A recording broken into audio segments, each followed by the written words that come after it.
और अपने फायदे के लिए लोगों का इस्तेमाल करना दुआ अच्छे से जानती है। और हैदर के अलावा इस घर में दुआ किसी की भी सगी नहीं। अरे अरे बाजी तो तुम्हें सच्चाई बताने वाली थी, खुद बताने वाली थी, लेकिन ऐन वक्त पे दुआ ने आके उसे रोक दिया। अब हम में से किसी को चैन से जीने नहीं देगी वो। आखिर है तो वो। अम्मी, मुझे अब भी यकीन नहीं हो रहा। हीना आंटी में तो मुझे मेरी अम्मी की परछाई नजर आती है। ठीक है गजल बेटा, ठीक है। अब अपना ख्याल रखना बेटा, कहीं ऐसा ना हो कि तुम्हारा अंजाम भी वही हो जाए जो सालों पहले तुम्हारी अम्मी का हुआ था।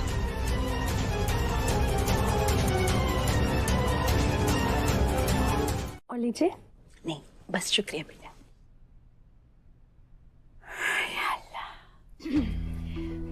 हैदर को इतनी फिक्र है आपकी, दुकान पर मन भी नहीं लग रहा उनका।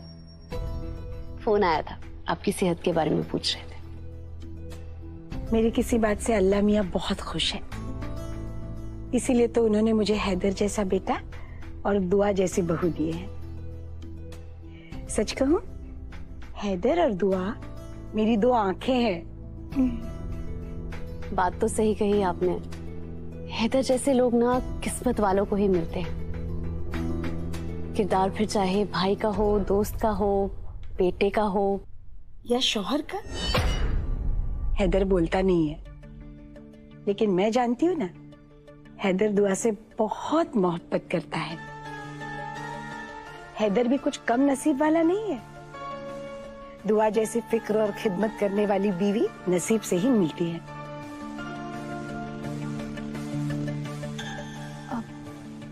आंटी एक बात पूछूं आपसे? पूछो ना बेटा। आंटी, आप किसकी बात कर रही थी? कौन वापस आ गई है? कौन है जो आपसे बदला लेना चाहती है? आंटी देखिए, आपके दिल में जो भी है ना, आप मुझे बता सकती हैं। मैं प्रॉमिस, मैं कभी किसी को नहीं बताऊंगी। देखिए आंटी, पता नहीं क्यों मुझे लगता है इस रात से मेरा भी कोई लेना देना है। ऐसा क्यों लग रहा है जैसे कहीं ये राज मेरी अम्मी से तो नहीं जुड़ा है।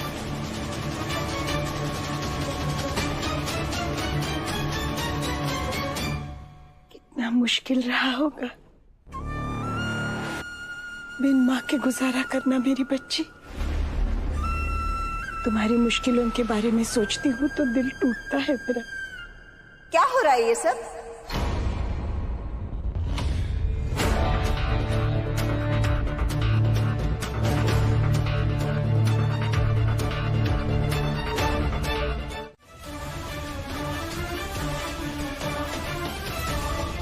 मुझे तो पूरा यकीन है कि ये बस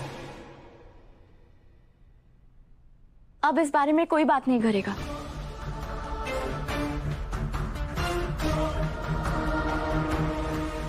कोई भी नहीं।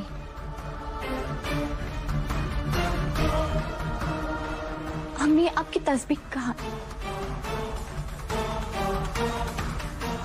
लीजिए, अपनी तस्बीह लीजिए और अल्लाह पाक को याद करिए। ऐसे ख्याल जहन में आना बंद हो जाएंगे।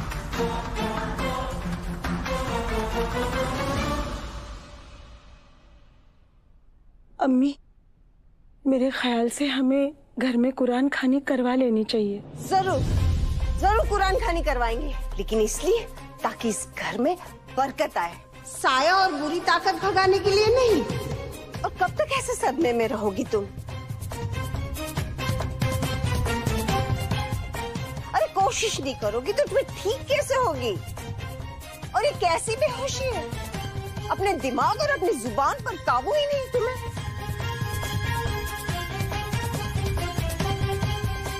दादी अम्मी, ऐसा तो नहीं है ना कि जानबूझ के अपनी तबीयत खराब कर रही है, उसका ढोंग कर रही है, नाटक कर रही है उसका? हैदर, बड़ों के बीच में बोलने की इजाजत किसने दी तुम्हें?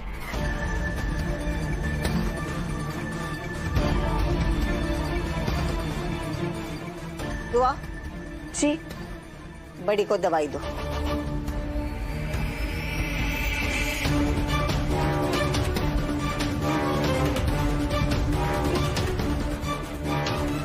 बाकी सब इस कमरे से बाहर जाओ। जो मन में आ रहा है आप करती जा रही हैं। आपको कितनी फिक्र है मेरी अम्मी की, ये हम सब जानते हैं। डरे हुए को और डरा रही है।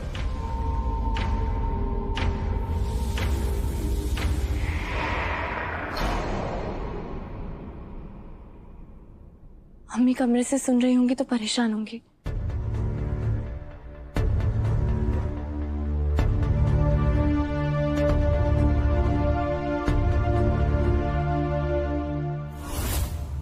कोई दुश्मनी ना होते हुए भी आपने तो सब कुछ छीन लिया मुझसे। एक बच्चे से उसके बाप का साया,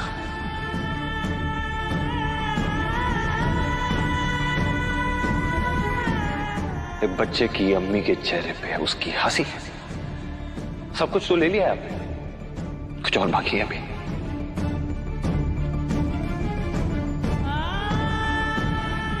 आप लोगों को तो शायद कोई अंदाजा नहीं होगा, लेकिन जब मैं स्कूल में जाता था ना ओपन हाउस में, तो बच्चों के साथ जब उनके माँ बाप को दिखता था तो क्या फीलिंग थी आप लोगों को मालूम? क्योंकि मेरे साथ सिर्फ मेरी अम्मी खड़ी रहती थी और कोई नहीं।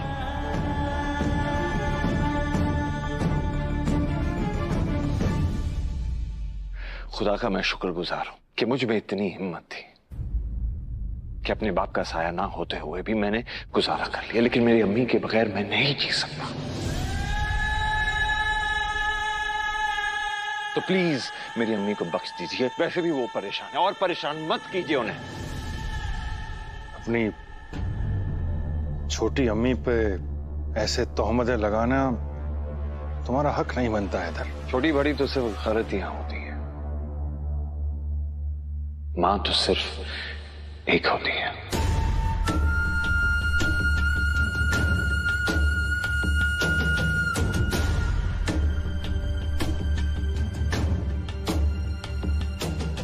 अगर तुम्हें इतनी ही तकलीफ है गुलनाज की इस घर में रहने से, तो ऐसे लेके निकल जाता हूं इस घर से बाहर।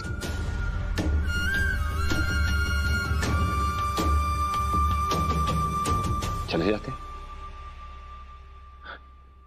आप कब तक चलते जाएंगे राजा? अम्मी के कमरे से चले गए, अम्मी के अरमानों से चले गए, मेरे और कायनात के बचपन से निकल गया। अब कहां जाना चाहते? घर छोड़ के चले जाना चाहते हैं आप? कहां जाना चाहते हैं आप? कभी आपने ये कहा है कि मैं तुम्हारी मां तुम्हारे साथ डट के यहीं खड़ा रहूंगा? कभी कहा है आपने कि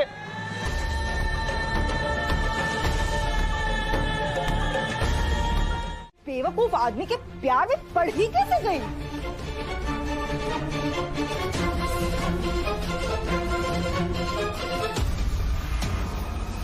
अरे बात बात पर तो गुस्सा करता रहता है वो, तेवर दिखाता रहता है, पता नहीं क्या सोचता है वो अपने आप को। खैर करे, काश उस हैदर का कारोबार चलता ही नहीं। अरे सड़कों पर धूल मिट्टी चाटता रहता ना, तब जाके उसे उसकी औकात पता चलती। अरे एक नजर बर्दाश्त नहीं कर सकती मैं उस आदमी को।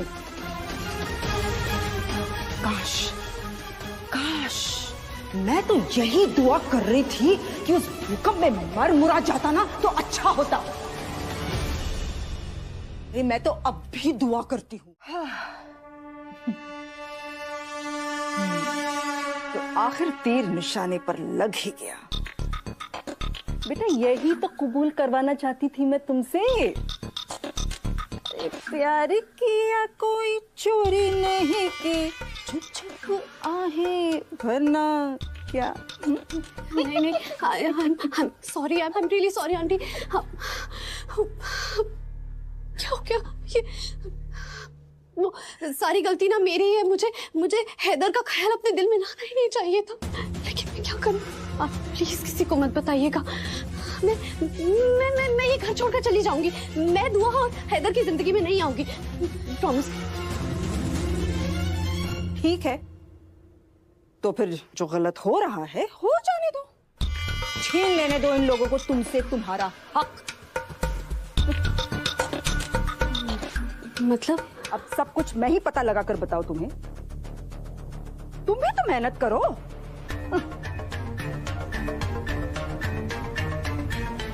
गजल बेटा, आओ बैठो यहाँ, आओ बैठ, मैं तुम्हें समझाती हूँ। देखो गजल, इतना तो तुम जान ही चुकी हो कि हीना और ये बाकी के घर वाले कोई ऐसा राज जानते हैं जो दुआ तुम्हारे सामने आने नहीं दे रही है।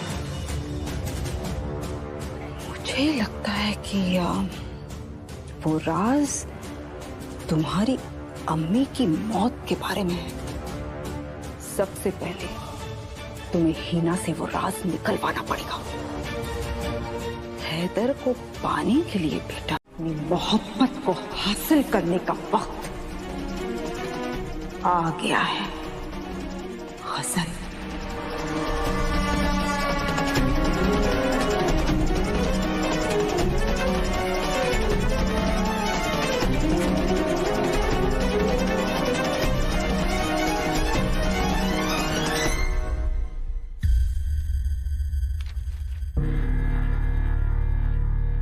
लोगों ने मार मार के की एक औरत की हत्या। कौन सी खबर अम्मी? लोगों ने मार मार कर एक औरत की हत्या कर दी, नाम भी छपा है।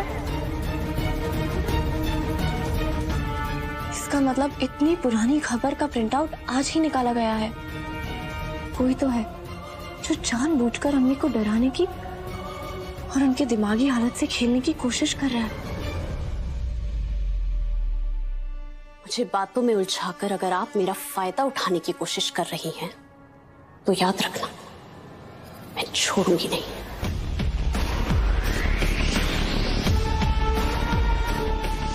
लेकिन हाँ, अगर आप सच बोल रही हैं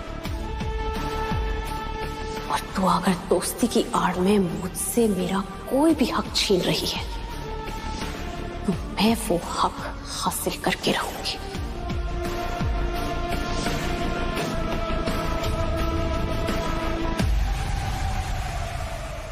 जो कोई अम्मी की दिमागी हालत का फायदा उठाकर उन्हें कमजोर करने की कोशिश कर रहा है, उससे पहले मेरा सामना करना होगा। तो फिर तय रहा गजल, तुम और मैं, हम दोनों मिलकर हम पर हो रही नाइंसाफियों के खिलाफ आवाज उठाएंगे अपने तरीके से।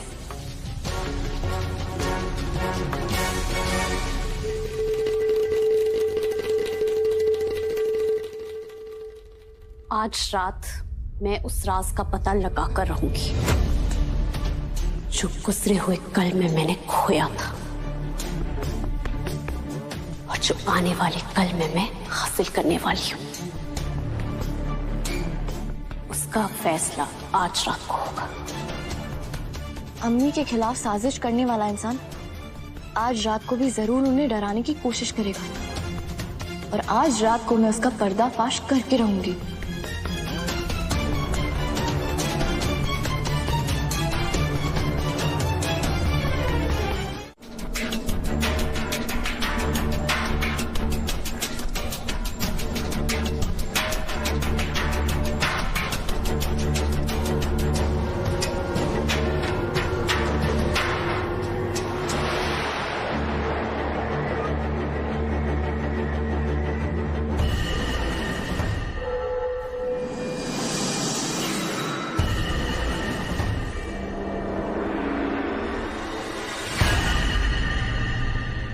हीना,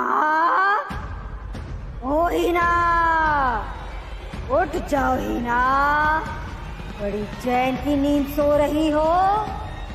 हीना,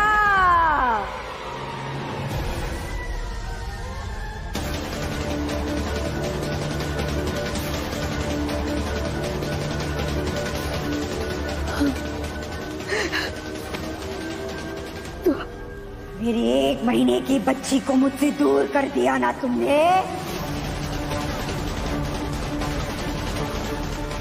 अनजाने में हुआ सीता। मैंने जानबूझ के कुछ नहीं किया, तुम जानती हो अनजाने में हुआ। अब मैं तुमसे तेरी औलाद छीन लूंगी।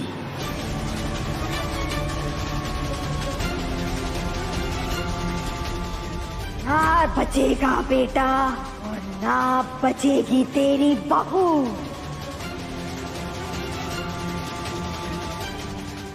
नहीं नहीं, ऐसा मत करना।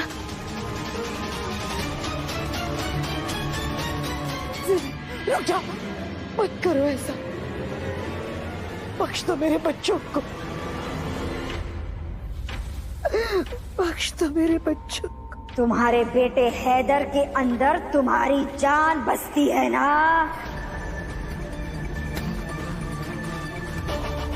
हैदर का कोई कसूर नहीं है, मेरे गुनाह की सजा मेरे बच्चों को मत देना जीनत। तुम चाहो तो मेरी जान ले लो, लेकिन मेरे हैदर को कुछ मत करना। उसका कोई कसूर नहीं है, उसका कोई कसूर नहीं। मैं कह रही हूँ ना, मैंने जानबूझ के नहीं किया, जाने में हुआ।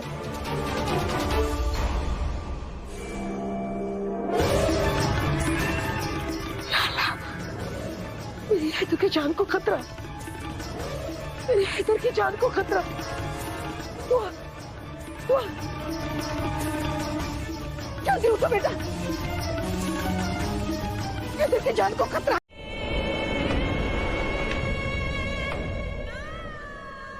मेरी वजह से जान गई है उसकी। मैं जिम्मेदार हूं तुम्हारी अम्मी की मौत के लिए। वक्त आ गया है कि तुम्हें सारी सच्चाई बता दी जाए।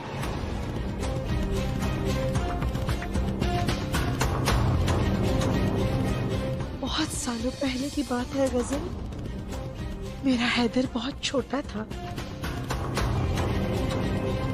बचपन में एक बार बहुत बीमार पड़ गया था, इसीलिए मैं उसे लेकर उसके अब्बा के दुकान पर गई थी। लेकिन वहां मैंने देखा कि तुम्हारे अब्बू और अम्मी मेरे हैदर को लेकर भाग रहे थे। मैं उनके पीछे भागी, लेकिन तुम्हारे अब्बू मेरे हैदर को लेकर कहीं गायब हो गए।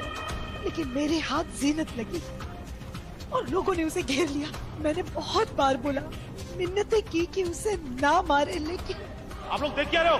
मारो इसको। अरे क्या कर रहे हो आप लोग? मारिए मत, उसे बताने दीजिए मेरा हैदर कहाँ है। अरे मारिए मत, अरे मारिए मत।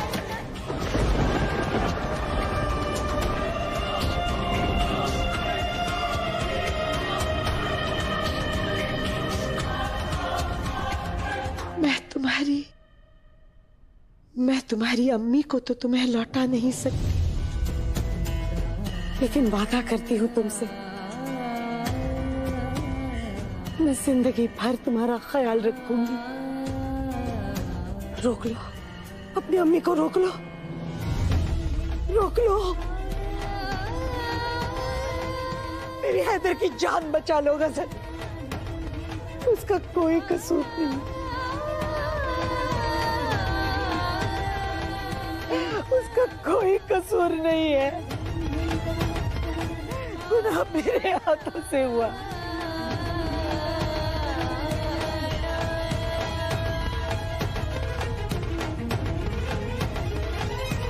गुनाह मुझसे हुआ, उसका बदला हैदर से क्यों?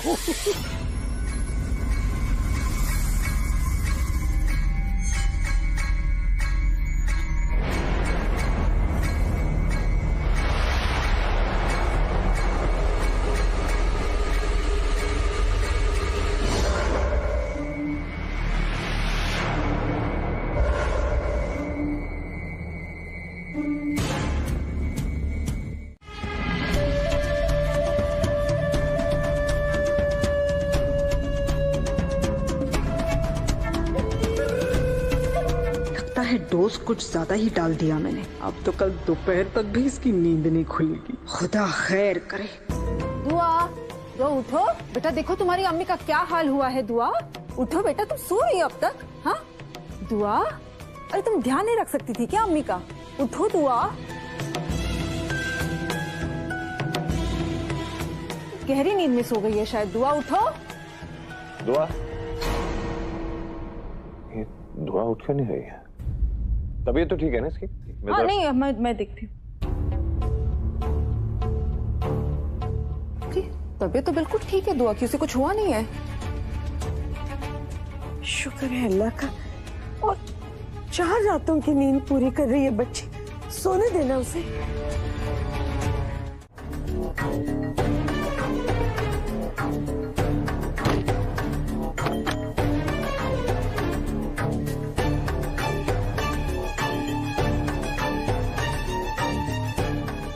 गजल बेटा,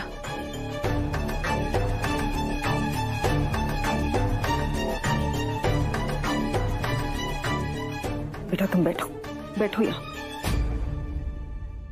गजल बेटा, अपने आप को अकेला कभी मत समझना, मैं हूं तुम्हारे साथ। बेटा मैं जानती हूँ कि इस वक्त तुम्हारे दिल को कितना बुरा लगा होगा, कितनी बुरी तरह से वो टूटा होगा, लेकिन बेटा मुझे इस बात की खुशी है कि जिन लोगों पर तुमने आंखें बंद करके भरोसा किया था, उनका असली चेहरा तुम्हारे सामने आ ही गया। अरे तुम जानती नहीं हो गजल, जब मुझे सच्चाई के बारे में पता चला, मैंने तो बाजी और मियां से कह दिया था, साफ साफ कह दिया था कि गजल के सामने ये सच्चाई छुपाना गुनाह होगा, बहुत बड़ा गुनाह। क्योंकि जीनत उसकी अम्मी है और अपनी अम्मी के बारे में, उसकी मौत के बारे में जानने का गजल को पूरा हक है। तब पता है दुआ ने क्या कहा? दुआ ने कहा कि किसी पराये के लिए मैं अपनों की खुशी दांव पे नहीं लगा सकती हूँ। अम्मी के सुकून से ज्यादा, उनकी खुशी से ज्यादा मेरे लिए दुनिया में और कुछ नहीं है। और इतने साल तो गजल ने अपनी अम्मी की मौत के बारे में जाने बगैर गुजारा कर ही लिया, तो आगे भी कर ही लेगी। उसको बताने की कोई जरूरत नहीं है। पता है दुआ ने ऐसे कहा, तब मैंने भी अपनी आवाज ऊंची करके दुआ से कहा, अरे तुम ऐसे कैसे बोल सकते हो उसके बारे में? वो बेचारी तो तुम्हें अपना दोस्त समझती है, अपना सच्चा दोस्त समझती है, उसके बारे में तुम ऐसी बातें कर रही हो? हाँ, उसने पता दुआ ने क्या कहा? दुआ ने कहा कि उस लड़की से दोस्ती करना तो मेरी मजबूरी थी। हमने इतना बड़ा गुनाह जो किया, उसकी भरपाई करने के लिए उस गरीब लड़की को मैं थोड़े बहुत पैसे देके तो मदद कर ही सकती हूँ। मैं पूछती हूँ कि तुम्हारी अम्मी की मौत की कीमत कोई लगा सकता है? लेकिन गजल बेटा, ये सब सोच के ना तुम अपने दिल को मत दुखाओ बेटा, क्योंकि मैं हूं तुम्हारे साथ। मैं तुम्हें कुछ नहीं होने दूंगी गजल बेटा, कुछ नहीं होने दूंगी।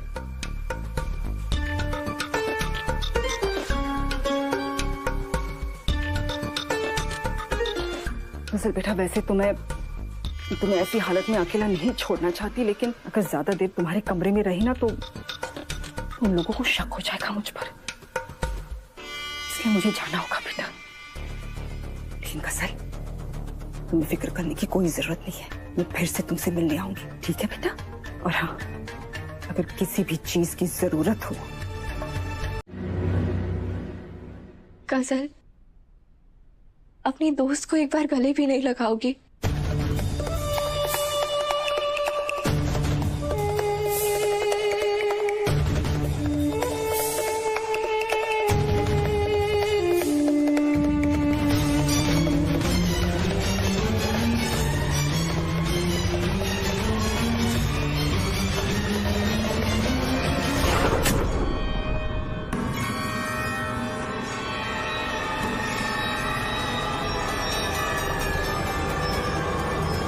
गजल,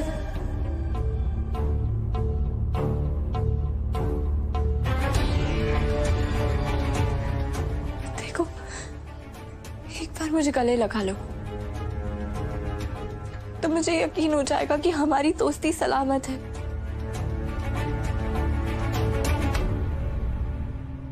जीनत की मौत मेरी गलतफहमी की वजह से हुई।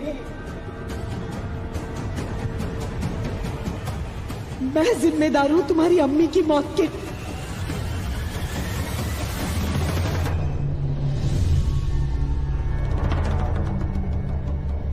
मैं समझ सकती हूँ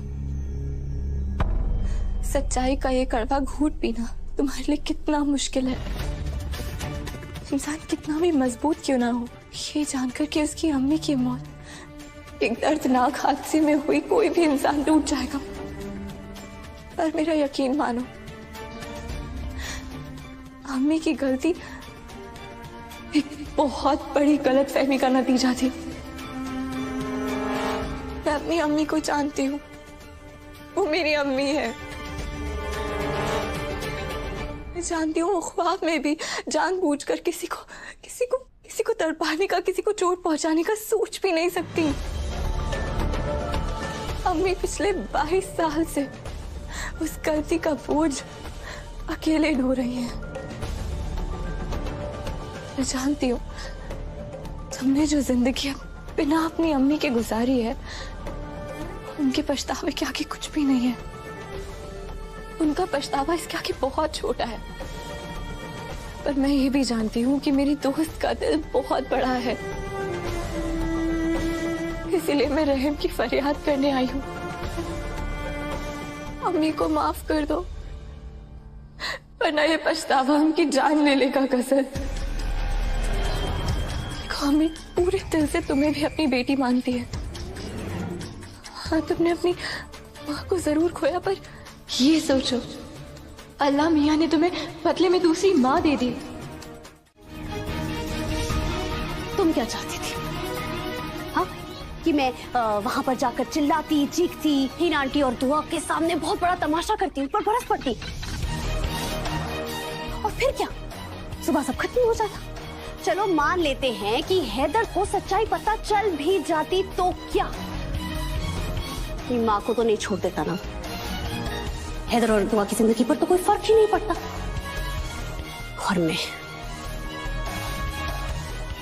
अपनी बची हुई जिंदगी आंसू बहाते हुए बिता देती, लेकिन अब मुझे आंसू बहाना मंजूर नहीं।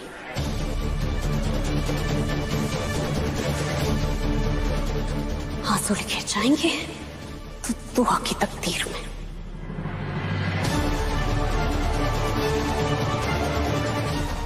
जिंदगी के साथ समझौता नहीं करूंगी अब मैं। जो मेरा हक है वो मुझे चाहिए।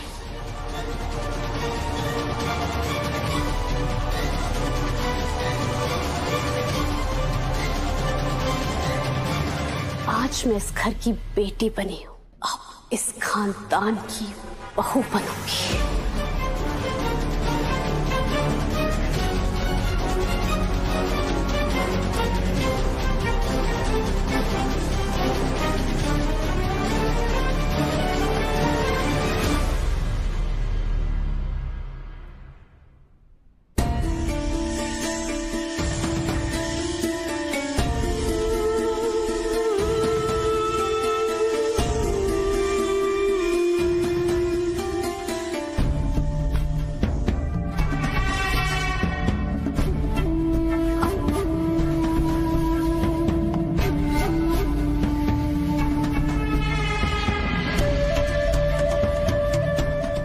तो मैं अब समझ चुकी हूं।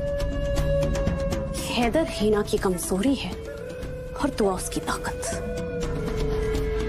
और अब उस ताकत को टूटकर बिखरना होगा।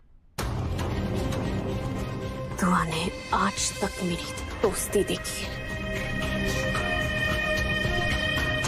और अब वो मेरी दुश्मनी देखेगी। मेरे अब्बू की आखिरी ख्वाहिश थी कि मैं हैदर की बीवी बनूं और इस खानदान की बहू, और अब मैं अपने अब्बू की आखिरी ख्वाहिश पूरी करूंगी।